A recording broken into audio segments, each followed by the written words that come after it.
Bueno, yo siempre digo muchas veces que mi trabajo en Alboan consiste en admirar, ¿no? En admirar pues la solidaridad de la gente y todas las cosas buenas que suceden a pesar de las dificultades que enfrentamos en un trabajo como pues el de la cooperación internacional o el de la promoción de cierta justicia social, ¿no? Entonces también desde allí la mirada que les comparto hoy, ¿no? De un mundo que pues claramente es un mundo roto, ¿verdad? Pero también desde la mirada creyente y convencida de que el amor profundo está detrás de todas estas cosas, ¿no? Bueno, para mí Dios está detrás de esta realidad dolorida y que pues a veces cuesta encontrar, ¿verdad?, ese amor profundo que recorre la realidad, pero que está allí detrás, ¿verdad?, y que mueve las cosas. Es muy difícil hacer un diagnóstico, ¿verdad?, de lo que está pasando en el mundo. Santiago les hablará más tarde sobre todo de la dimensión ambiental, ¿no?, que quizás es como pues en este momento de las urgencias más evidentes y que empezamos a entender que el mundo es finito y que nos lo estamos acabando por un modelo de desarrollo que hemos impulsado e impuesto en los últimos siglos. Y yo me centraré más en la otra parte, ¿no?, en la parte un poco más social de esta crisis, ¿no? ¿Alguno de ustedes, bueno, seguro que tú sí, pero algunos de ustedes han leído Laudato Si, la encíclica del Papa? Bueno, estará de fondo en algunas de las cosas que les diré. Bueno, desde que el Papa Francisco ha empezado a sacar algunos de esta encíclica o exhortaciones, la lectura que él hace de la realidad, pues que compartimos evidentemente en Alboan, pues es esta lectura, ¿verdad?, de poner los acentos en donde están los grandes problemas y esta mirada esperanzada o esta invitación, una llamada a la acción, al compromiso, y él habla de la conversión, ¿verdad?, de una conversión ecológica, de una conversión social, que necesitamos pues mirar el mundo de otra manera pues para implicarnos en una transformación de fondo del mundo en el que vivimos, ¿no?, hacia más justo. Entonces, bueno, pues citaré algunas cosas de Francisco, que es básicamente lo que voy a usar. El Papa dice, entre otras cosas, en este mundo estamos viviendo no varias crisis, ¿no? Empezamos en el 2008 con la crisis financiera, bueno, que veníamos, depende de qué latitud vienes, ¿verdad?, pues veníamos de otras crisis muchas más prolongadas. Dice, no estamos viviendo una crisis de distinta naturaleza, es una única crisis socioambiental donde ambas, ¿verdad?, se articulan y se alimentan y están teniendo un fuerte impacto sobre todo en las personas más empobrecidas del mundo, ¿no? Entonces, bueno, les recomiendo que lean Laudato. Yo, que evidentemente no soy teóloga ni sé nada de eso, es fácil de leer, ¿no? Sé las encíclicas, que es muy fácil de leer, o Evangelii Gaudium, no sé si lo digo bien, pero o sea, son textos hechos para que la gente de a pie, ¿verdad?, podamos leer y entender cuál es esta invitación que Francisco nos hace. Bueno, entonces, ¿qué vamos a hacer? Pues es un breve acercamiento, así una pincelada, un zoom, que es lo que me pedían, a la movilidad humana, ¿verdad?, como un signo pues de los tiempos que vivimos. Compartir algunas claves desde la espiritualidad ignaciana, que esta es un poco una osadía que me permito, ¿no? Bueno, pues desde la espiritualidad ignaciana algunas claves que nos pueden ayudar a mirar la realidad, ¿verdad? Lo de actitudes para el encuentro me lo voy a ahorrar porque es que estoy segura que no me va a dar tiempo, que tenía que ver con las migraciones, pero si no, luego en el diálogo podemos trabajarlo un poco. Les daremos algunas lecturas pues para hacer un trabajo personal o no con lo que digamos aquí, y después del cafecito pues un ratito para dialogar, ¿vale? Luego eso, pedirles por favor, o sea, que yo me puedo echar un rollo aquí, pero lo importante es que dialoguemos, que preguntemos, que comentemos, que añadamos, pues esto me parece a mí, ¿vale? Voy a empezar con esta frase, a ver qué les parece. Hoy el mundo es un lugar mucho mejor que en 1990 o en 1970. Hoy las personas son más saludables, más educadas, más ricas, y tienen más capacidad para elegir a sus líderes y que cumplan sus responsabilidades. ¿Cómo la ven? Luego pongo quién la dice, pero... ¿Qué dirían? Depende del contexto, es más cierta o no. Sí. Más cosas que les suscita la frase. Habría que ver a qué se refieren con saludables. Igual en cierta parte sí lo somos, pero en otra menos. Y también la capacidad para elegir a líderes, pues... Con educación, pues a ver si se refiere a que más gente tiene acceso a, pues yo sé, a una educación formal y tal, pero igual esa capacidad para elegir, o sea, pues sociedad de la información y todo esto, igual tenemos información para elegir a nuestros líderes, pero tenemos esa libertad más coartada por otros medios. Sí. Bueno, yo cuando he leído lo de ricas, hay muchos tipos de riqueza, ¿no? De la económica, ¿no? Que parece que es algo que nos va a los ojos a todos, pero cultural, económica, o sea, espiritual, personal, ¿no? ¿Qué tipo de riqueza? Pero hay Esta es económica, claramente, ¿no? Esto es una frase del PNUD del 2012, ¿no? Del Programa de Naciones Unidas para el Desarrollo, quienes son los encargados de medir, ¿verdad?, los índices de desarrollo humano, ¿verdad?, que saben que es una medición que va más allá de lo económico y que hay una gran parte de verdad, es decir, esto de una vida más saludable, la esperanza de vida ha crecido, ¿verdad? Los años que podemos vivir en general en el mundo ha crecido. Es verdad que no es lo mismo vivir en Euskadi, yo por eso vine aquí, no se crean, 86 años las mujeres, esperanza de vida. Es altísima, de las más altas del mundo. O sea, no es lo mismo la esperanza de vida que ha crecido aquí con los medios que hay, pero en otros países ha crecido también, ¿no? En Angola, en Centroamérica, por dos claves, ¿verdad? Hay menos niños, menos mortalidad infantil por servicios básicos de salud y mortalidad materna, por ejemplo, que son de los indicadores para esperanza de vida. Es verdad, hay mejoras, pero sigue siendo, que esto es parte de la lectura, ¿verdad?, que hoy hacemos, es un mundo paradójico, porque habiendo tantos medios y tantos avances, sigue habiendo muchísima gente que sigue muriendo por enfermedades fácilmente curables o atendibles, ¿verdad? Pero hay parte de verdad de avance. Y más educadas, pues también los índices de escolarización pues han subido muchísimo. Otra cosa es la calidad de esa educación, ¿verdad?, y el para qué se nos educa. Pero los años que pasamos en la escuela han crecido muchísimo. Ustedes mismos ven, pues ya no les tocó, ¿verdad?, pero sus abuelos les contarán, pues el índice de analfabetismo que podía haber en España el siglo pasado, ¿verdad?, pues hoy está prácticamente, no hay, ¿no?, o casi no hay gente analfabeta, o será muy mayor, ¿no? Hemos pasado en muy poco tiempo de tener sociedades pues escolarizadas, alfabetizadas, etcétera. Bueno, más ricas.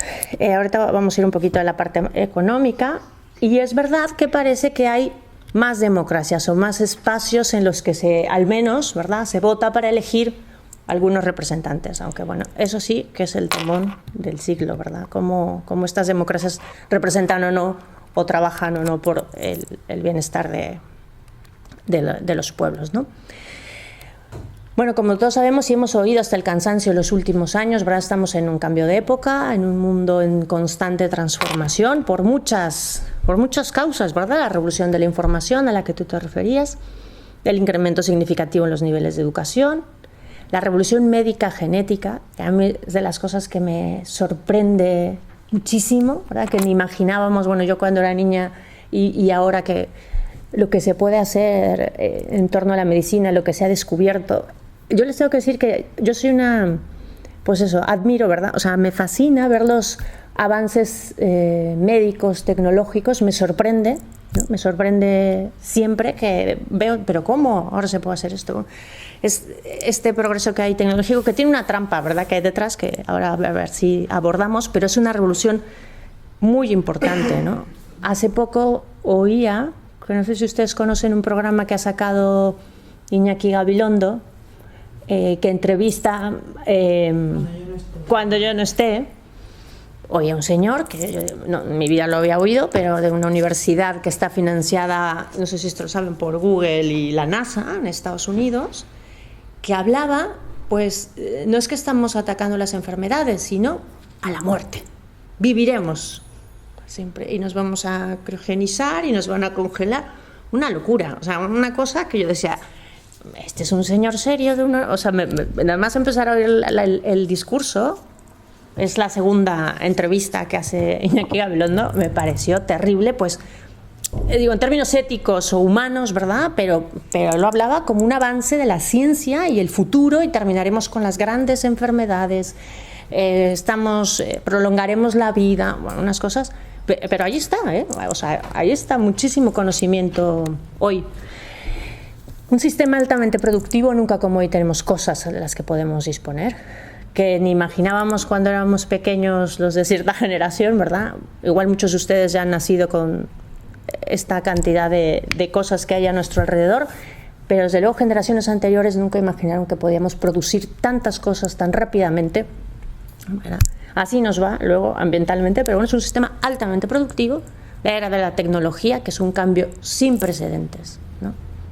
Eso sí que es un cambio que nos está transformando a todos. Las maneras de producir, la manera de organizarnos, la manera de relacionarnos, ¿verdad? Humanamente nos está transformando.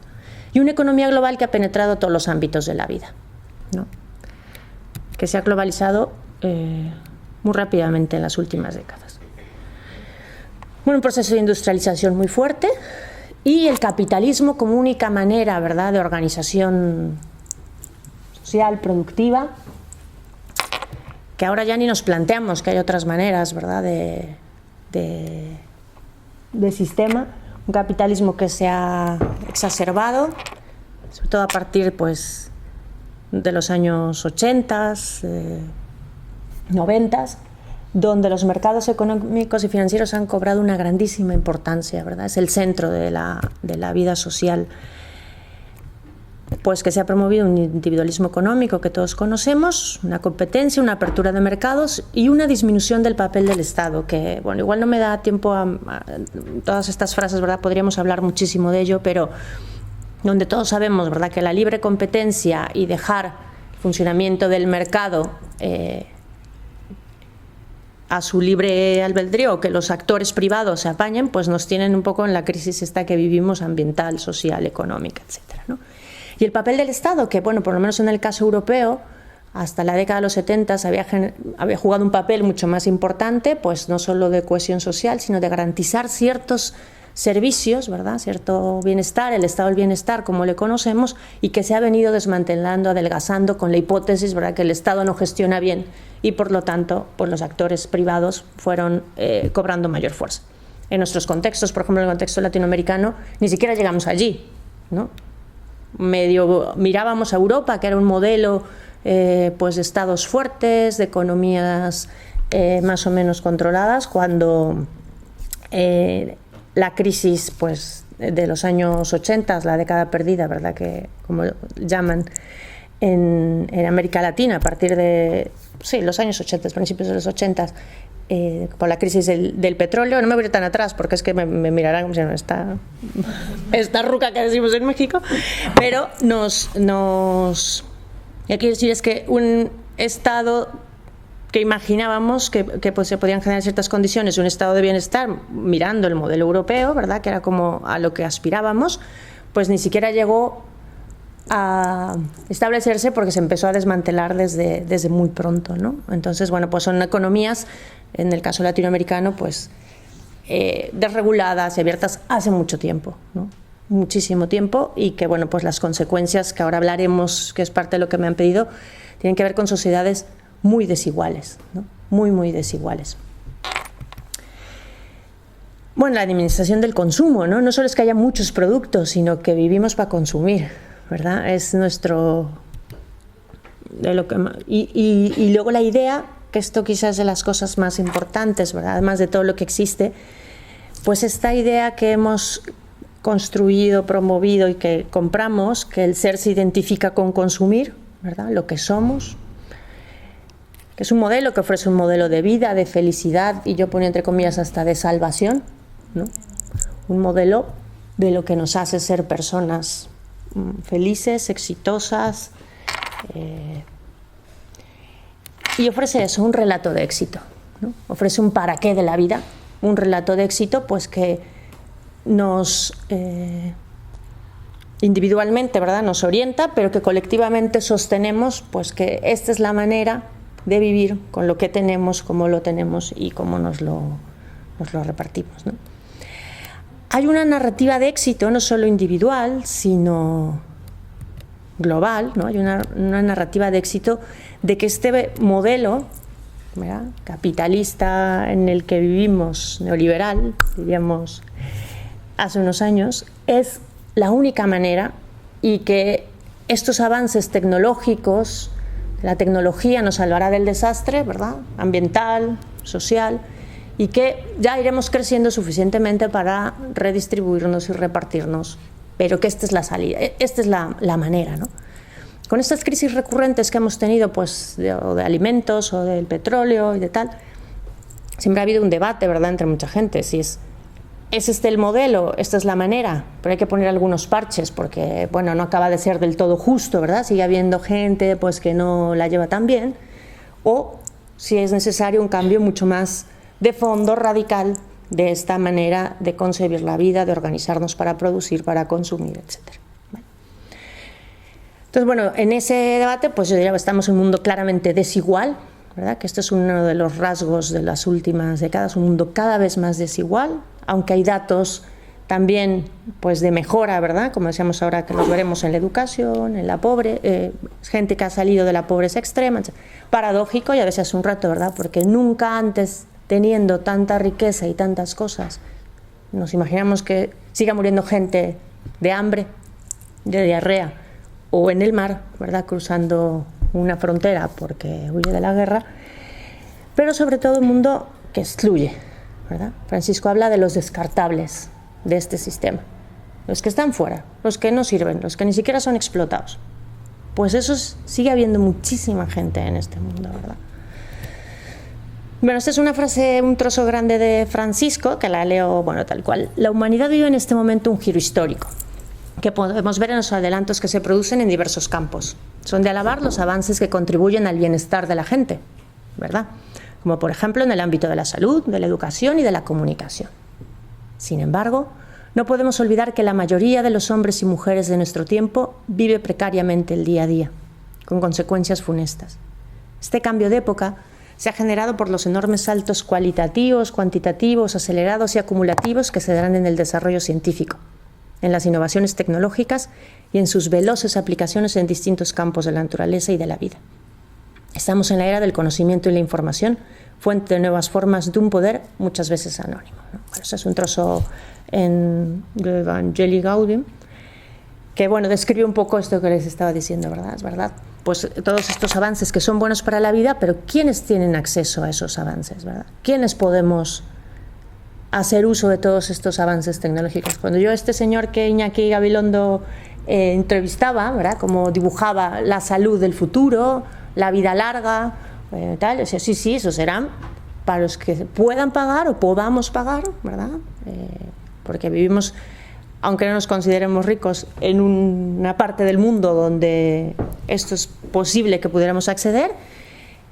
¿Para quiénes, verdad? Entonces, un mundo en el que se generan cosas para unas élites o para ciertos grupos. Ay, madre mía. Esto se me olvidaba, miren, que es que esto me despisto yo. He pensado en esta parte que sigue, un poco pues leyendo a Francisco, dividirlo en tres partes, ¿verdad? Bueno, reconociendo estos avances de los que hablábamos hace un rato, pero uno de los grandes efectos de este mundo desigual, que es la exclusión, la voy a dividir en tres tipos de exclusión, de manera muy, muy rápida y muy sintética, ¿verdad? La exclusión del bienestar, hay bienestar, pero ¿para quién? ¿Verdad? ¿Y a costa de qué? La exclusión de la ciudadanía, y la exclusión de la democracia, la exclusión democrática, ¿verdad? ¿Quiénes podemos participar para decidir que esto es así o no, de otra manera? Que son al menos, ¿verdad?, tres maneras de exclusión que este modelo va generando. Pues en la exclusión del bienestar, ¿verdad?, hablaremos un poquito de la era de la desigualdad.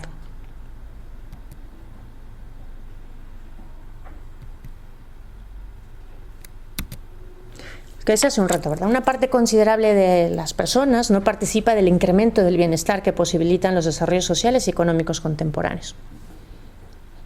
todavía en el mundo hay 800 millones de personas que aún viven con menos de 1,25, que esto ya me sigue pareciendo inmoral seguir midiendo la pobreza así. ¿Quién vive con 1,25? Pues hay 800 millones de personas que sí.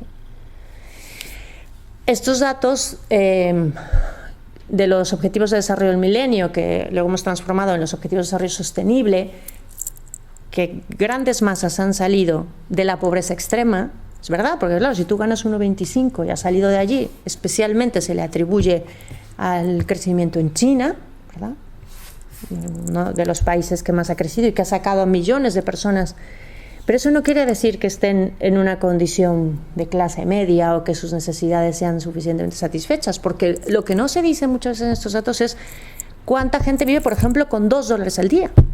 Son otros 2.000 millones. ¿Y cuántos millones viven con 4 y 5? ¿No? El dato es este, que constituye parte de esta narrativa de éxito que decía, ¿verdad? Hombre, si vamos avanzando, no, lo inmoral sería no avanzar, pero ni siquiera somos capaces de 1,25, ¿verdad? Eso es prácticamente, bueno, aunque sabemos que las estadísticas sirven para lo que sirven, pero nos da una foto de esas bolsas de pobreza que ya decía, paradójicamente siguen existiendo a pesar de vivir en un mundo con tanta riqueza, ¿no? Y como decías hace un rato, bueno, pues la pobreza no es solo una cuestión económica, ¿no? Este es un indicador, el ingreso.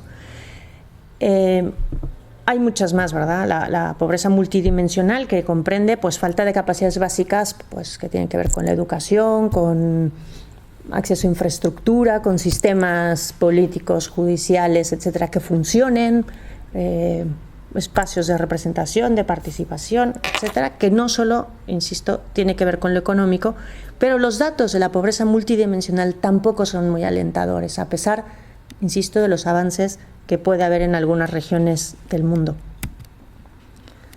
A ver si viene aquí.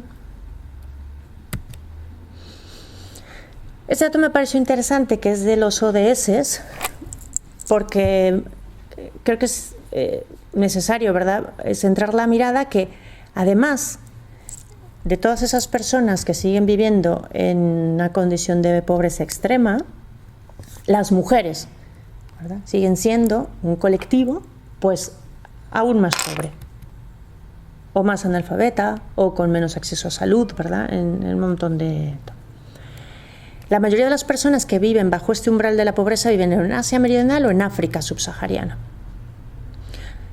Y África subsahariana es otro de los espacios paradójicos, ¿verdad?, con unos crecimientos económicos muy grandes por la explotación de recursos naturales, ¿verdad?, pero que evidentemente no se redistribuye. O sea, son países que están creciendo unos porcentajes, vamos, que Europa o América no tenemos, pero por una explotación masiva de recursos naturales en manos de algunos, ¿verdad?, porque eso no se redistribuye en una sociedad que permita salir de esta condición, ¿verdad?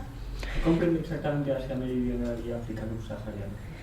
África subsahariana es pues del Sahara, pues para abajo, todas las que quieras, República Democrática de Congo, República Centroafricana. Ahí quizá, sí, evidentemente no es Sudáfrica, ¿verdad?, sino toda la zona. Y luego Asia Meridional, bueno, pues ahí es un conjunto grande de países, pero muchos de los que están viniendo, todos estos refugiados, ¿no?, que vemos ahora en las tasas de pobreza se encuentran a menudo en los países pequeños, frágiles y afectados por conflictos, ¿no? Esto es otro elemento que ahora veremos también más adelante. 1 de 4 niños menores de 5 años en todo el mundo tiene una estatura inadecuada, por ejemplo, para su edad, desnutrición, etcétera. En 2016, que ya me pareció bastante, el 45% de la población mundial, dejen que les diga que mire este dato pues hace unos días para esta charla, está amparado por un sistema de protección social con una prestación en efectivo. Esto, bueno, no me voy a meter mucho, pero se han puesto de moda programas sociales, lo que aquí podemos llamar la renta garantía, ¿verdad?, pero que en otros países funciona, para intentar romper el círculo de la pobreza, ¿verdad?, y que la gente pueda tener algún ingreso, pues transferencias de efectivo, ¿no?, son pequeños subsidios a familias, a unidades familiares, condicionados pues para que los niños vayan a la escuela, para que los niños accedan a servicios médicos, etcétera, ¿no? Me parece un dato, bueno, si lo dice PNUD será, pero me pareció alto. No pensé que estuviera tan masificado este tipo de ayudas, que hace pues una década y media no era parte de las políticas sociales, pero bueno, parece que ahora va avanzando, que tiene sus perversiones también, pero que de alguna manera ayuda a las unidades familiares a tener cierto ingreso para cosas básicas, ¿no? Algunas de las cosas que les voy a contar ahora sobre la desigualdad, ¿verdad? Pues las tomo de Piketty, de historiadores, ¿no?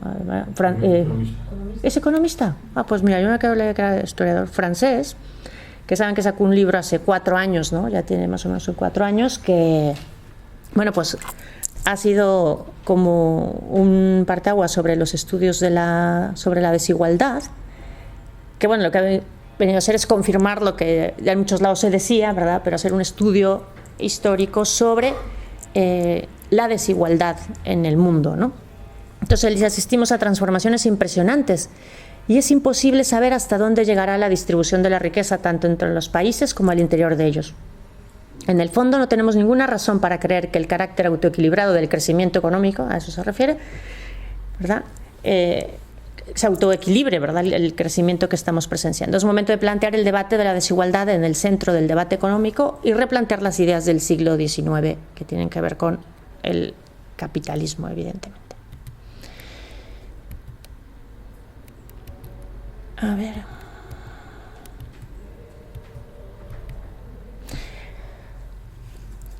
La desigualdad, que no es solo económica, ¿verdad?, que tiene otras dimensiones, pues que se agudiza por el lugar en el que naciste, ya avanzaremos a la exclusión de la ciudadanía, depende de dónde estés, por el sexo, por la ubicación geográfica, por la etnia a la que perteneces, ¿no? En nuestros países, por ejemplo, claramente los pueblos indígenas, ¿verdad?, sufren una condición de desigualdad no solo económica, sino social, de participación, de reconocimiento cultural, etcétera, ¿no? Entonces, bueno, pues el reto de la pobreza se va exacerbando por la creciente desigualdad entre los más ricos de la sociedad y el resto de la población, ¿no? Tanto al interior de un país, que en muchos países ha crecido la desigualdad, como a nivel internacional, ¿no? En los últimos 40 años constatamos que la desigualdad se agudiza. Por cada país que ha mejorado sus indicadores, 2 lo han empeorado. En estas mediciones que vamos haciendo, ¿verdad?, del desarrollo humano, del bienestar, hay un indicador que es el índice de Gini, ¿verdad?, que es el que mide esta desigualdad entre las personas al interior de un país, los rankings de desarrollo humano, que tanto se va desarrollando un país o no, cuando aplican los indicadores de Gini, pues muchos países caen, ¿verdad? Por ejemplo, los que son de catálogo, los países latinoamericanos, ¿no? México, no sé, es un país claramente desigual. Ustedes imaginan que tenemos a uno de los hombres más ricos del mundo, ¿verdad?, Carlos Slim, no sé si lo han oído por ahí en las listas Forbes, Carlos Slim, y tenemos 40 millones de personas en pobreza, en un país de 110. ¿Verdad? Son datos que igual son muy fríos, pero es así. Hay la riqueza acumulada que tiene este señor, que no me retrataré su historia porque es muy curiosa, que se ha hecho tan rico en los últimos, pues con un proceso de privatización de empresas estatales, porque el Estado no era eficaz para gestionar las comunicaciones en México. Pues bueno, hoy lo tenemos en las listas de las personas más ricas, en una sociedad donde hay unos 45 millones de personas en pobreza, ¿verdad? Eso existe y coexiste en muchísimos países, ¿no? 4/5 partes de los países pierden más del 10%, ya les decía, si se aplica el índice de desigualdad, ¿verdad?, especialmente en los estados más frágiles o fallidos, donde los propios sistemas que el Estado tiene en educación, en salud, etcétera, no pueden redistribuir en la población esos beneficios de crecimiento, ¿verdad?, sino que se quedan en unas cuantas manos. Que decía hace un rato, el ingreso influye, pero hay otras condiciones que hacen que las desigualdades sean más complejas, ¿verdad?, que no solo tiene que ver con el dinero que tienes. Vamos a avanzar un poco. Miren, estos son unos gráficos hechos caseramente, que no se crean que fue muy fácil porque, claro, si uno mete los datos es que no caben en una gráfica Excel, pero aquí lo que intentábamos era ver en un gráfico muy sencillo, si ven abajo son nivel de ingresos, ¿verdad? Una media de ingresos, ¿eh? 10.000 al año, 30.000, 70.000 y arriba la esperanza de vida. Esta partecita de aquí, ¿verdad? Son los excluidos, especialmente lo que decía hace un rato del 1,25 que están muy concentrados en el África subsahariana. Esta es una categorización que hizo un compañero mío, bueno, los excluidos, los explotados, le ha puesto él, que está pues Asia, Latinoamérica y norte de África, ¿verdad? Que es este rango que están entre $2, $4, $5 al día. Es decir, que tienen un trabajo donde se les explota, ¿verdad? Pero al menos son explotados, no excluidos del sistema, ¿verdad? Que es distinto. Toda la gente que trabaja pues, en las maquiladoras, en todo este tipo de industria precaria que hay por ahí en estos países. Los beneficiados, fíjense ya cómo la gráfica se va haciendo, que aquí ya nos encontramos países de la OCDE y clase alta de China, especialmente, que en China hay 100 millones de ricos, es decir, todo México, ¿verdad? Es una clase alta de China, no sé si hay 1.200 millones, pues 100 millones son muy ricos. Pues es casi un país entero de muy ricos. Pero aquí lo interesante, los poderosos, pues aquí ya está la gente con mayor poder adquisitivo, pero este colega mío intentó meter a los más ricos, sabiendo, pues a Mancio Ortega, por ejemplo, ¿verdad? Que todos conocemos en España. Y necesitábamos como 8 gráficos, o sea, no me cabe en la pantalla para poner los ingresos, ¿verdad? De las personas que están en las listas de los más ricos del mundo. Bueno, digo esto porque quizá este gráfico, que es muy, muy simple, nos ayuda a visualizar cómo está aún en el tema del ingreso, que ya digo que es un elemento, ¿verdad? No el único, pero que hace una foto de cómo está distribuida la riqueza en el mundo. Claro, nosotros, aunque ustedes no lo crean, nosotros somos, ¿verdad? Podemos quejarnos de los sueldos que tenemos, lo que sea, pero estamos por aquí, pues en el circulito de los privilegiados en el mundo. No solo por el ingreso, sino por las cosas a las que tenemos acceso en la sociedad en la que vivimos. Algunos datos, así, hay miles de datos. Los informes de Oxfam, por ejemplo, en los últimos años son muy interesantes, muy fáciles también de leer, que hacen una fotografía muy clara de la desigualdad, también en España, ¿no? Que se ha incrementado a partir de la crisis. Pero algunos datos muy rápidos. El 10% de los hogares más ricos del mundo posee el 85% de los activos mundiales. El 50% más pobre tiene el 1% de la riqueza. Este es desequilibrio. Y este que lo busqué, lo construí a partir de los datos del PNUD, una persona que nace en Níger, de estos países del África subsahariana, tiene 26 años menos de esperanza de vida, 9 años menos de educación y 53 veces menos consumo que una persona que nace en Dinamarca, solo por el hecho de nacer en un lugar o en otro. Y 9 de cada 10 personas en Níger tiene problemas para comprar alimento suficiente para su familia. Este es un dato de hace 2 años. Un dato en España de la desigualdad, bueno, pues el 1% de la población en España concentra tanta riqueza como el 80% más pobre. Y hay 2,3 millones de personas que poseen un patrimonio superior al de los 42 millones de personas en España. Serían las causas, pero bueno, más o menos para que nos hagamos una idea de la foto de la desigualdad, ¿verdad? Como uno de los signos de nuestros tiempos. ¿Por qué se genera? Y aquí, pues, todo esto de Piketty. Uno de los grandes elementos, cambios en el mercado laboral, ¿verdad? Desempleo y precarización. De hecho, si en España una de las razones por las que creció la clase media, ¿verdad? Y la desigualdad se redujo en algún momento fue por la incorporación de muchísima más gente al mercado laboral, especialmente de las mujeres, ¿no? Que ahora a partir de la crisis también, bueno, pues como bien sabemos, las tasas de desempleo se han incrementado. Pero ¿qué pasa con los cambios en el mercado laboral? Que hay élites, unas élites de formación tremendas, pues todos estos que diseñan la tecnología de la que estábamos hablando hace un rato. Por ponerles un ejemplo que igual que conocemos, bueno, pues gente que ha hecho matemáticas y que hoy se emplea por 100.000 euros anuales pues a Google, a Amazon o a una de estas empresas para hacer algoritmos, para vender más o para... No sé. Bueno, pues esa mano de obra súper cualificada, ¿verdad?, en el mercado laboral está generando unos empleos, bueno, y todos en el mundo financiero también, ¿verdad? Los sueldos que hay en el mundo financiero son desorbitados en relación a otro tipo de trabajo. Y una formación básica genérica. Ahorita voy a hablar de esto. Bueno, pues Piketty dice, bueno, hay ciertos elementos de convergencia, ¿verdad? El ascenso del capital humano, técnicas de producción, mejoras tecnológicas, de tal manera que los ingresos destinados al trabajo están aumentando, ¿verdad?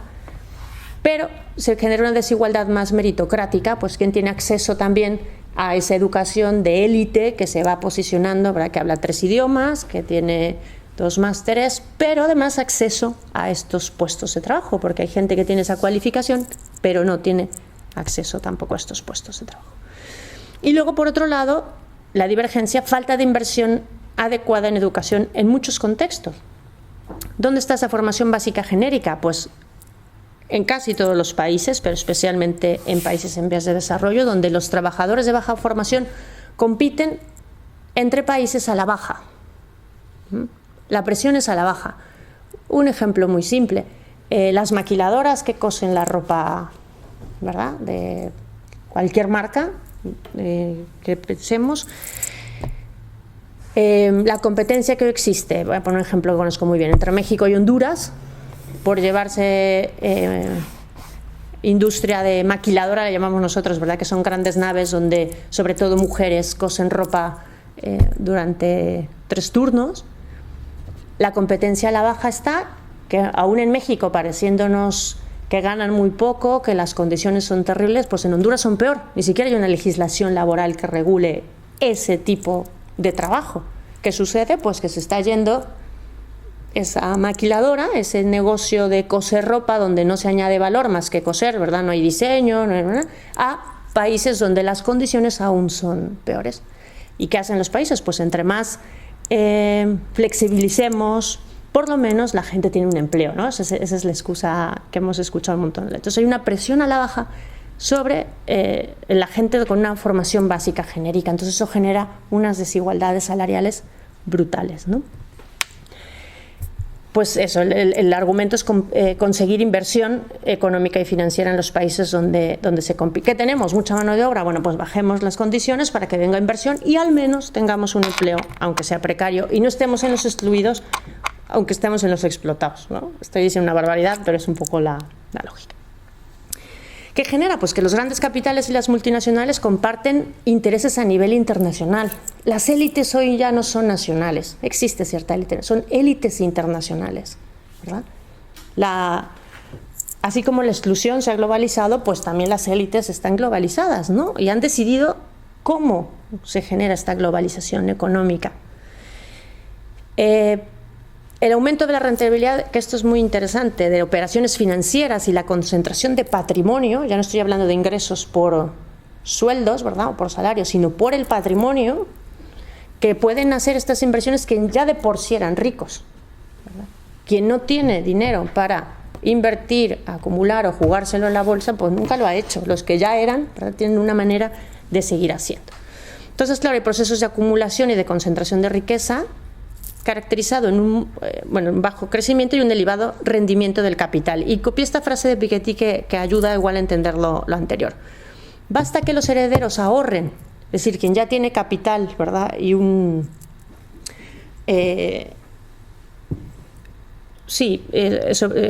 básicamente la diferencia es esa parte limitada de los ingresos de su capital, de lo que le genera la riqueza que ya tenía, para que este aumente más rápido que la economía en su conjunto. ¿Me explico? Es mejor, si tú ahorras, conservas lo que tienes, seguramente seguirás siendo más rico que aquellos que vienen en escala, ¿no?, en su vida o en escalamiento social. ¿Por qué otra cosa se genera? Ya decía hace un rato, por la disminución del estado de bienestar, un menor esfuerzo de redistribución. Salud y educación son claves, y ayudas sociales. Son dos elementos que, en la medida que se van cortando, limitando, etcétera, aumenta la desigualdad. Y claro, esta disminución de protección va debilitando el contrato social sobre el que se basan las democracias, ¿verdad? Y se quiebra este contrato en una sociedad. Y el estado de bienestar creo que se seguirá gestionando a la baja, ¿no? Se seguirá gestionando a la reducción de las garantías de las personas. Un tema apasionante, políticas fiscales regresivas. Este ha sido también un gran debate en los últimos años. Pues había una, que no me puedo acordar del nombre, igual Santiago León se acuerda, de un multimillonario americano, Warren Buffett, que salió a decir: mi secretaria paga mucho más impuestos que yo, proporcionalmente. Cualquiera de nosotros que somos empleados pagamos más impuestos que las grandes fortunas que hacen ingeniería financiera, ¿verdad? Y que las políticas fiscales pues, son regresivas, es decir, no a más dinero o más capital pagas más, ¿verdad? Sino, pues hay ahí un vacío enorme, sobre todo en una economía globalizada, donde los capitales se mueven de un lugar a otro y que no son, que no generan impuestos, ¿no? O que puedes poner tu empresa, pues yo sé, el caso de Zara, por ejemplo, ¿no? Vuelvo con Amancio Ortega, pues que pone la empresa online en otro país, aunque sea de Europa, pero la diferencia de impuestos que paga en Irlanda o que paga en España es brutal, y aquí no pasa nada, nadie sabe ni hay manera de regular lo que sucede en un país y otro. Y así podríamos hablar de casi cualquier empresa multinacional donde la riqueza que generan, ¿verdad?, no está contribuyendo a un sistema de redistribución social. ¿Qué sucede también? ¿Por qué se genera esto? Porque los procesos políticos y la calidad de la democracia responden de manera diferenciada a los distintos grupos. Joseph Stiglitz, que es un economista que igual ha pasado ya un poco de moda, pero que trabajaba en el Banco Mundial, ¿no? Si no recuerdo mal, fue de los primeros que empezó a escribir sobre la desigualdad en los Estados Unidos. Y él decía, no hace falta corromperse, ¿no? No hace falta llegar a la corrupción, pero simplemente con que las élites influyan en aquellos que deciden las políticas, estás beneficiando a unos o a otros, ¿no? ¿Quién tiene mayor capacidad de influencia para a ver si estos legislan de esta manera o no en lo fiscal, en cómo montar una empresa, en lo laboral, etcétera, ¿verdad? No hace falta corromperse, solamente con influir, le parecía poco, ¿verdad?, con influir en la toma de decisiones y en el diseño de la legislación en cierta materia, ¿verdad?, fiscal, ambiental, laboral, con eso tenemos hecho, ¿no? Ya está, porque las reglas del juego las ponemos cierta élite. Entonces, es verdad, los procesos políticos, ¿verdad?, arrodillados a el poder económico. Y se corrompe la política, ¿verdad? Se frena el crecimiento, se paraliza la movilidad social y se fomenta la delincuencia. Te pondré un ejemplo quizá más extremo. Es decir, empiezan a salir estudios, la propia OCDE empieza a decir la desigualdad no nos conviene a los países ricos, porque nos pasa esto. Ya no por justicia social ni por compromiso con los que menos tienen, por propio interés de quienes tenemos, la desigualdad no es buena para nosotros. Creo que lo puse en alguna frase, yo pienso mucho en México, que aunque no vivo allí, voy constantemente y mi familia vive allí. Ya les decía, México es un país de catálogo en desigualdad, ¿verdad? No solo económica, sino en quienes tenemos acceso a una educación básicamente privada, de élite, conectada con las grandes empresas, no solo nacionales, sino multinacionales, etcétera. Sino hay una gran desigualdad también, por ejemplo, en el acceso a la justicia, ¿no?, en el acceso a la vida política, ¿no? Y a mí me parece que una bomba de relojería, o que por lo menos en México nos está explotando ya, es la combinación desigualdad-corrupción. La combinación desigualdad-corrupción genera un Estado, bueno, realmente fallido, pero en nuestro caso ahora, pues una sociedad con un nivel de violencia y de delincuencia brutal. Yo la última vez que estuve en Semana Santa me parece casi imparable, o sea, no vemos por dónde cualquiera se puede corromper, desde lo más alto hasta lo más bajo, ¿verdad? Y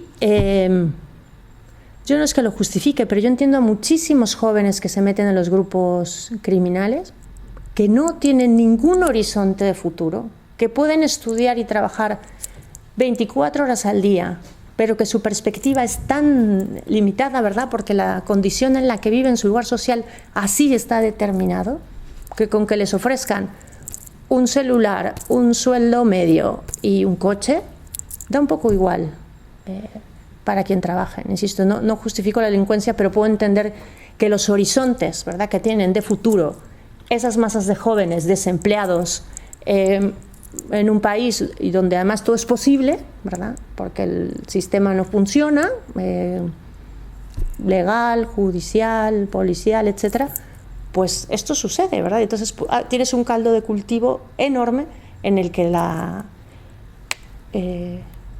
pues en el caso de la violencia, ¿no?, que estamos viviendo, yo creo que de alguna manera se explica por esta desigualdad social y la corrupción que vivimos desde hace muchos años, que llega a unos niveles. Aquí nos quejamos de corrupción, que es verdad que en todos los países del mundo habrá en mayor o menor medida, pero hay que ver lo que pasa en otros contextos, ¿no? No sé ni a qué hora vive. Creo que es que agarro un rollo, Carolina. Que... 10 y 21. O sea, me quedan 8 minutos. Madre santa. A ver.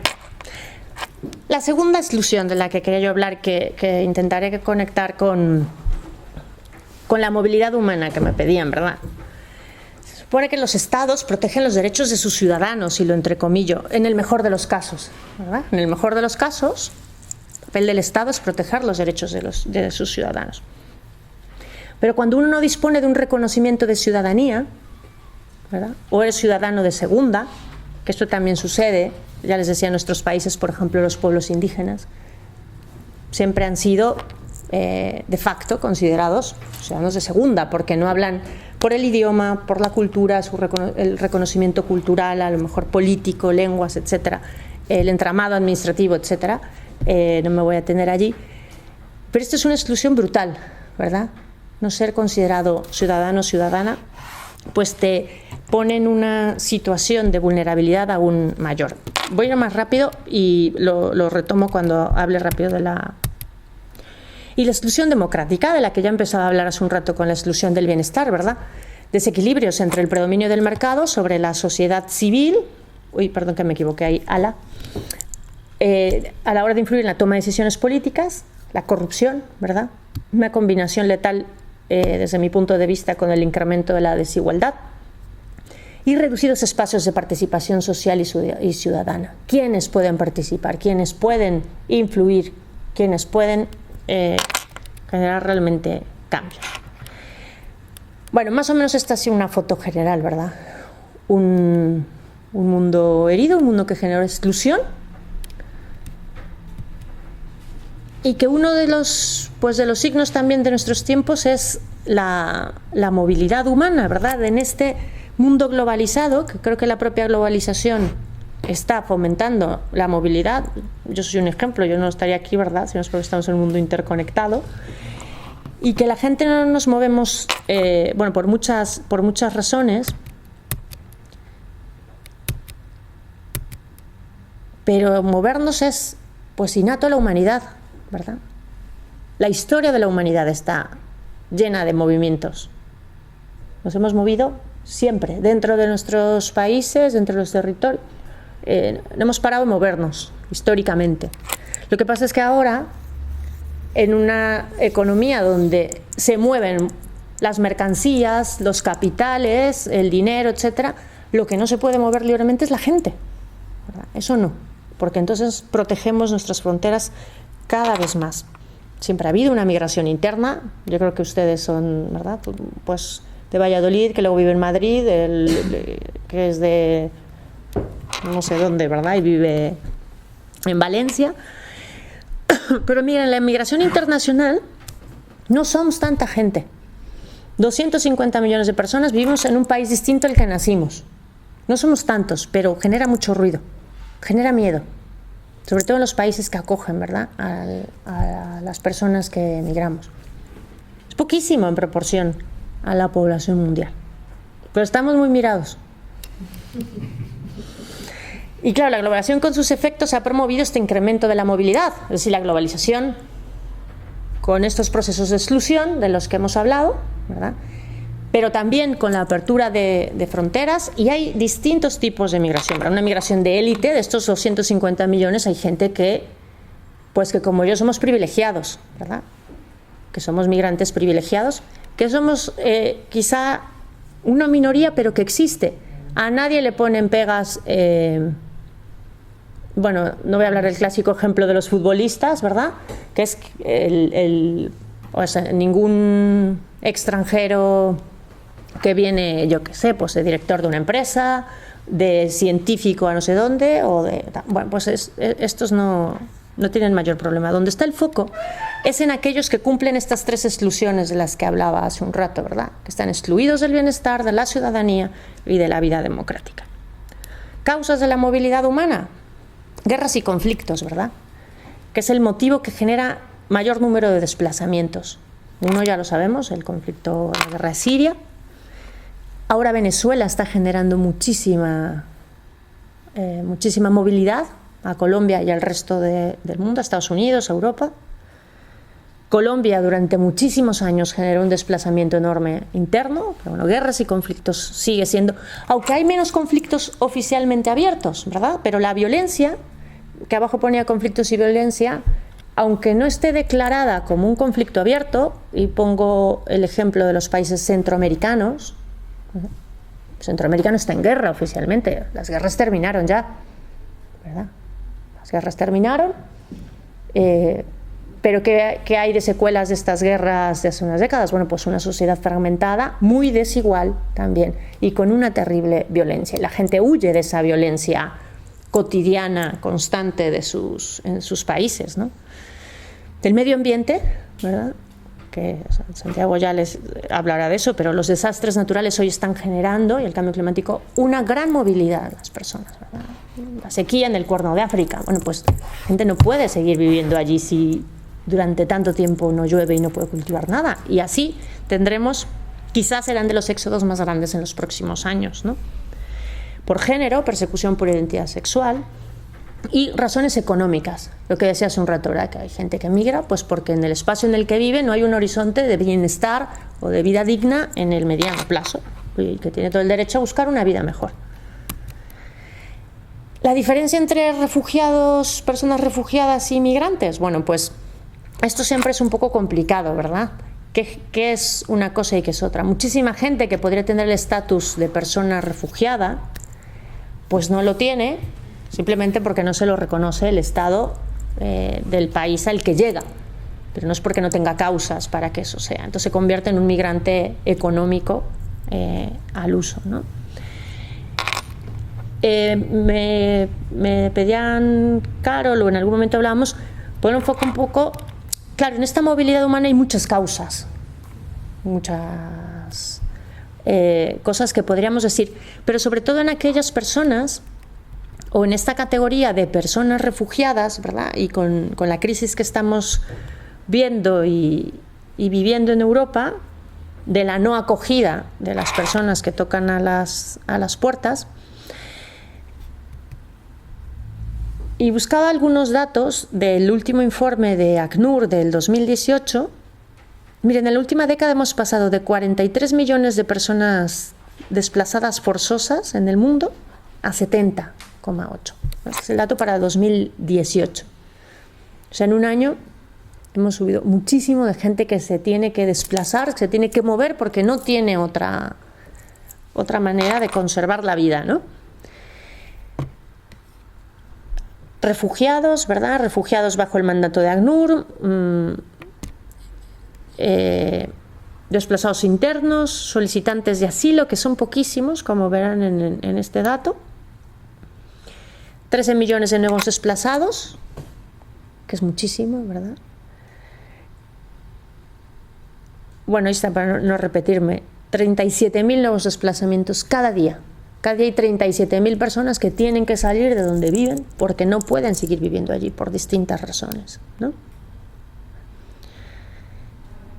Y este es un dato muy importante, sobre todo para Europa y para los miedos que tenemos, que cerca 4 de cada 5 refugiados vive en el país de al lado, es decir, no vienen hasta aquí. Los países que más acogen refugiados son los países igualmente pobres o limítrofes, ¿no? Y solo hay 3,5 millones de solicitantes de asilo, porque son procesos muy largos, difíciles, en el que tenemos algún dato en España donde pues un 70% es denegado. Entonces da igual, casi que lo solicites, que no lo tendrás. Estos son los países, el 67% de estas personas refugiadas proceden de estos países, ¿verdad? Siria, Afganistán, Sudán del Sur, Myanmar y Somalia. Insisto, ahora Venezuela puede ser bastante más significativo, pero en el último año sobre todo. Colombia ha bajado el desplazamiento internacional y la movilidad interna, pero sigue mucha gente fuera del lugar donde nació. Y por quinto año consecutivo, miren, Turquía es el país que más refugiados está acogiendo, ¿verdad? Que todos sabemos esta política europea, ¿verdad? Están ahí pagando para que detenga un poco el flujo para que no llegue a Europa. 3,7 millones. El caso de Líbano, que es un país, si no recuerdo mal, de 4 millones de habitantes, ¿no? Con 1 millón de refugiados, ¿no? Bueno. Entonces, estos datos, ¿verdad?, que son hoy también un signo de nuestro tiempo, yo creo que la mala noticia para muchos es que no va a parar, ¿no? Que la gente nos seguiremos moviendo por distintas razones. Y mientras este mundo siga siendo tan desigual y tan injusto y tan excluyente en muchos contextos, pues la gente tiene derecho a buscarse también la vida, a salvar la vida y a intentar estar en condiciones mejores. Y luego por otras causas, ¿verdad? Bueno, la ambiental, también la demográfica. Son sociedades muy jóvenes. La gente que emigra, que viene aquí, es gente joven, en edad de trabajo, buscando una oportunidad distinta a la que puede tener el lugar en el que vivió. A sociedades envejecidas, como puede ser la europea, donde esta gente, hace un rato me decía Santiago en el desayuno, es necesaria, ¿no? Es necesaria para sostener las pensiones, para sostener la vida productiva, ¿verdad? Pero vienen de contextos en los que demográficamente también pues, tienen otra composición. Bueno, la vulnerabilidad en este caso de las mujeres y adolescentes en estos tránsitos, ¿no? Es brutal, no me voy a detener. Y solo por poner muy rápido, ¿verdad?, alguna terminología. Las migraciones forzadas, aquellas que la gente escapa, ¿verdad?, por alguna razón de las que ya hablábamos, por degradación ecológica, por persecución, por conflicto, por represión. La definición de una persona refugiada es una persona que, debido a fundados temores de ser perseguida por motivos de raza, religión, nacionalidad, pertenencia a algún grupo social, opiniones políticas, ¿no? Por ejemplo, América Latina acogió a muchísima gente de España en el momento de la guerra civil, en la época de la dictadura, muchísima gente que por opinión política tenía que salir de aquí, ¿no? O sea, que no solo es porque haya una guerra abierta, sino que no puede continuar viviendo en este país. Y a causa de dichos temores, pues no puede estar en ese país. Que es clarísimo en los países donde hay una guerra abierta, en otras no tanto. Por ejemplo, a ningún hondureño o casi a ninguno le están concediendo la categoría de refugiado en ningún lado, ¿verdad? Es un migrante económico más, a pesar de estar en un contexto tan violento y donde tanta gente está huyendo también, pues por no poder opinar lo que quiere sobre el gobierno hoy en Honduras, ¿no? Yo pongo Honduras porque tenemos como mucha relación, ¿verdad?, con Honduras y la compañía Jesús Allí. Bueno, pues otros conceptos de personas expatriadas, exiliadas, apátridas, desplazadas, inmigrante en situación irregular, que es lo que aquí se llama a veces sin papeles, ¿verdad? Pues inmigrantes en situación, me voy a pasar esto. Bueno, pues la guerra de Siria, uno de los países que 6,3 personas refugiadas ha generado desde que el conflicto está abierto. Flujos migratorios muy potentes de Centroamérica, ¿no? Un flujo norte que llamamos de Centroamérica a México, a Estados Unidos. Fíjense, mexicanos, hay por lo menos 20 millones de mexicanos en Estados Unidos. Ya los de la segunda generación, ni sé. Y es la segunda entrada también, que esto es muy importante en términos económicos, la segunda entrada de divisas después del petróleo, antes de la industria, las remesas de los migrantes en mi país, ¿verdad? Fundamentales para la economía local. Pero ahora, pues seguramente han visto en las noticias estas caravanas que van desde Centroamérica, etcétera, pues una situación muy, muy, muy complicada de vulneración de derechos humanos de los propios migrantes. México está jugando el papel que juega o Turquía o Marruecos en el caso de frontera sur, ¿verdad? Nosotros nos pagan por detenerlos y hacerles difícil la llegada a Estados Unidos, ¿no? Venezuela, que ya lo decía ahí, Colombia, grandes flujos. Y la ruta del Mediterráneo, ¿verdad? Siria, Afganistán, Irak, estos países de Asia. La ruta quizá más mortífera en los últimos años. Me quedé helada, no había sido consciente, busqué este dato, el que está hasta abajo, 681 muertes en los primeros 6 meses de este año en el Mediterráneo. 35.000, me parece que es, pues sí, desde que empezó el conflicto en Siria, muertas en el Mediterráneo. Pues estas son de las paradojas de este mundo globalizado, tecnologizado y tan avanzado en el que vivimos, ¿verdad? África subsahariana, ya decía. Estos tienen pues 2 rutas, ¿verdad? O la de tierra o la de agua. Ambas complicadas para llegar a Europa. Y este dato quería llegar. Solicitantes de asilo en España, el último año fueron 54.000.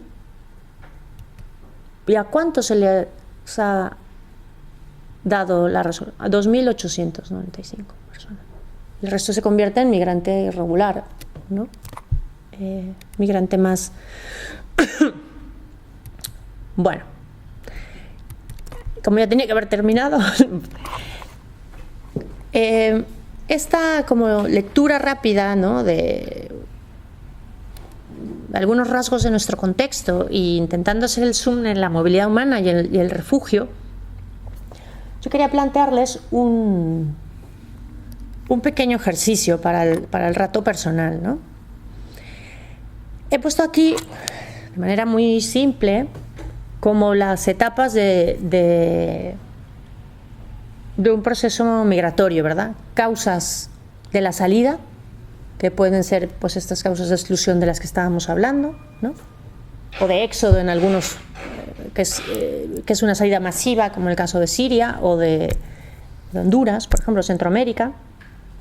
Las condiciones de tránsito, ¿verdad?, que son las que vemos a veces en la televisión, ¿no? En el México, la bestia es el tren este que cruza parte del país, no todo, parte del país o las pateras que vemos constantemente en los medios de comunicación. La frontera, porque luego hay que llegar. Luego hay que llegar a la frontera. Y la llegada, el rechazo, la acogida, lo que sucede. De manera muy simple.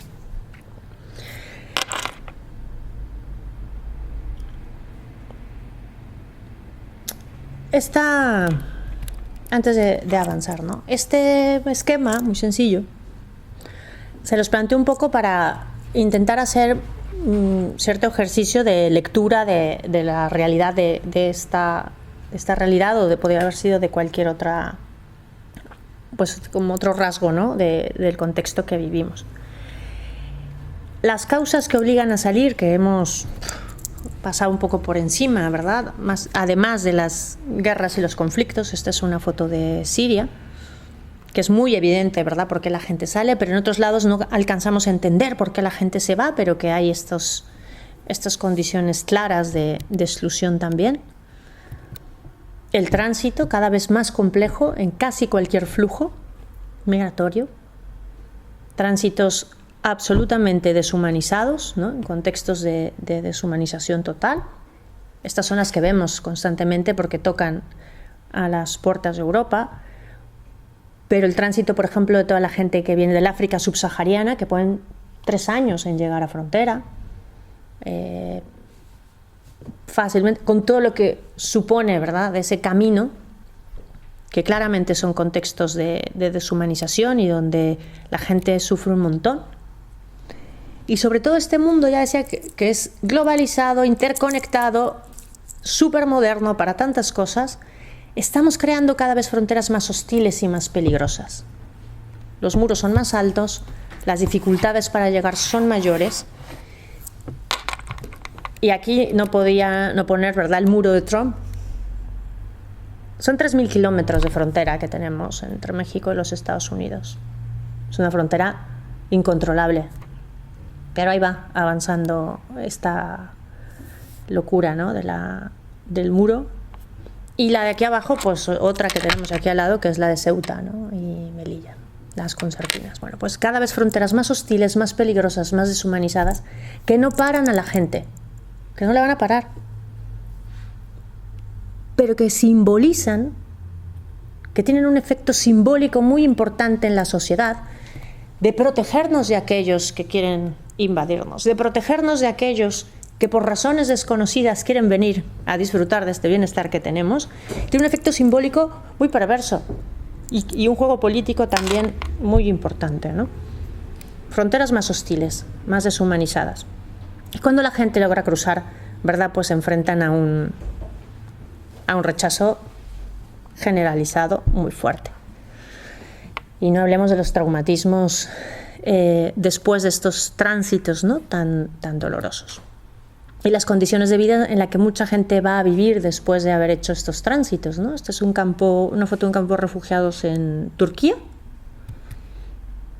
y está en Congo, desplazados internos en el este de la República Democrática del Congo, que hay gente que puede vivir ahí 8, 12, 14 años en una situación de estas. Vale. Tenemos que ser conscientes que la realidad pues depende de donde uno esté, ¿no?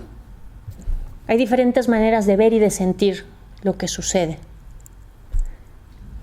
Y un poco la invitación hoy es a que nosotros descubramos yo qué siento, qué veo y desde dónde estoy haciendo una lectura de la realidad, que siempre es parcial, incompleta, ¿verdad?, imperfecta.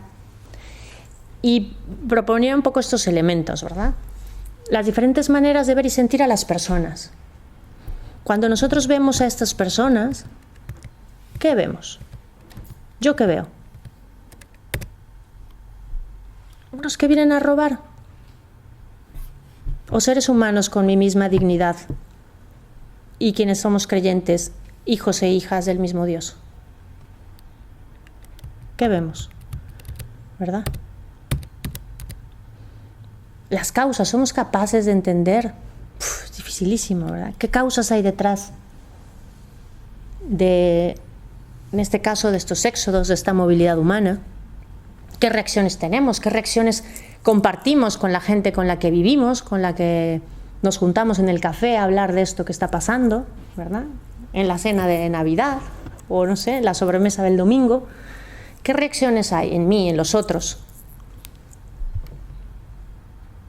¿Cómo se comunica? Yo, la verdad es que estoy consternada con la crisis del Open Arms de hace nada, todo lo que se ha podido decir, ¿verdad?, en torno al papel de la ONG, el juego político que se ha hecho. Yo no sé si ustedes a veces, bueno, tienen tiempo y estómago de leer los comentarios en Twitter o en Facebook de las noticias sobre este tipo de acontecimientos.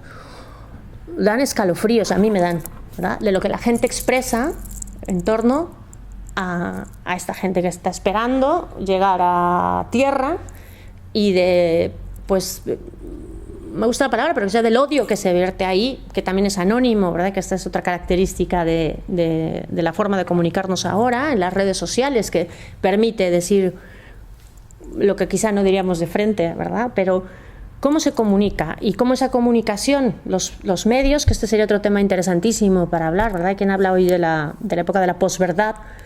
Cómo los medios de comunicación van generando, la gente que tiene los opinadores, pues una lectura de la realidad que se va haciendo social y que se va compartiendo en torno a un fenómeno, en este caso a la migración o al refugio.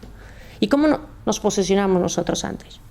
Luego los intereses que están detrás de todo esto, ¿verdad? Si pensamos en el caso del Open Arms, si siguieron un poco las noticias, es que es terrible, ¿verdad? Si Salvini, si Sánchez, si Bruselas, juego político en torno al rescate de unas personas que no había, me parece, ninguna otra posibilidad que hacer más que eso, ¿verdad? Rescatarlos y traerlos a tierra. Pero bueno, lo que quiero decir es que hay diferentes maneras de ver y sentir esa misma realidad y hay que ser conscientes de ello, ¿verdad? Y que vemos y juzgamos esa realidad, la económica, la ambiental, la social, la de la migración, desde nuestro lugar social, desde nuestra historia, desde lo que somos, desde donde estamos, y está bien, eso es, ¿verdad? Pero ¿cómo nos hacemos conscientes de las vendas, de los filtros, de las gafas de las cuales miramos la realidad que vivimos? Ya les decía, cualquier lectura es parcial, subjetiva, parte de nuestras vendas, de nuestra historia, de nuestros valores, de nuestra espiritualidad, de nuestros resortes internos que nos permiten tener una sensibilidad pues eso, que nos hace descubrir el mundo, ¿no? Entonces, yo lo que les voy a proponer es, que ya me pasé del tiempo, ya ni sé, 7 criterios para esta lectura de la realidad. De la económica, de la desigualdad que hemos hablado, o concretamente de su último trozo sobre la movilidad humana. Pablo tiene unas copias con un poquito más de texto sobre estos rasgos que extraigo de un documento que escribió un jesuita, Pachi Álvarez de los Mozos, que es un documento que no está publicado todavía. Se me olvidó avisarle que lo iba yo a sacar, pero bueno, ¿cómo me lo dio? Pues ya, no lo he hecho para un curso de otra cosa que tenemos y bueno, lo que he hecho es extraer un poco los rasgos, ¿no? Hay una síntesis ahí sobre los rasgos que él propone para hacer una lectura desde la espiritualidad ignaciana, ¿no? Dice, nuestra espiritualidad ignaciana está, como, bueno, quienes la conozcan un poco, encarnada en la realidad. No es una espiritualidad, sí, que no veo nada, ¿sabes el papelio que dice? Que una de sus características es que está en el mundo y para el mundo, ¿no? Esta frase de pare en el mundo que me quiero bajar, ¿verdad? Pues Ignacio diría, no lo pare, aquí estamos. Y el mundo que hoy nos toca, estamos llamados a transformarlo. Entonces, estos rasgos, bueno, pueden ayudar, ¿verdad? Mirar cómo miramos la realidad, pues intentando descentrarnos, intentando atender a las dinámicas y los procesos, descubrir las causas, desenmascarar los mecanismos de muerte, ¿verdad? Que a veces no son fáciles de ver. Buscar signos de esperanza, ¿no? Yo empezaba hace un rato diciendo, pues les hablaré de una realidad que considero herida, con la certeza de que un amor de fondo la recorre, ¿verdad? Un detalle que me viene a la cabeza, cuando yo veía en las redes cómo los migrantes del Open Arms, los refugiados, celebraban que iban a bajar, ¿verdad? Para mí ahí está, ¿no? Ese amor de fondo que sostiene la vida. Y me partía cuando veía los comentarios de la gente de no estaban tan mal, no podían ya ni moverse, ¿qué hora celebran? ¿No? ¿No? Ahí está la vida, ¿verdad? A pesar de las dificultades de lo que están viviendo, ese amor por la vida, por la suya, por la de su familia, para llegar a un sitio donde creen que tendrán una vida mejor. Bueno, pues buscar signos de esperanza. Y cómo pues podríamos transitar a un análisis que culmine en una contemplación, ¿verdad? Una contemplación del mundo, pues con sus heridas y también con estas llamadas a mejorarlo, ¿verdad?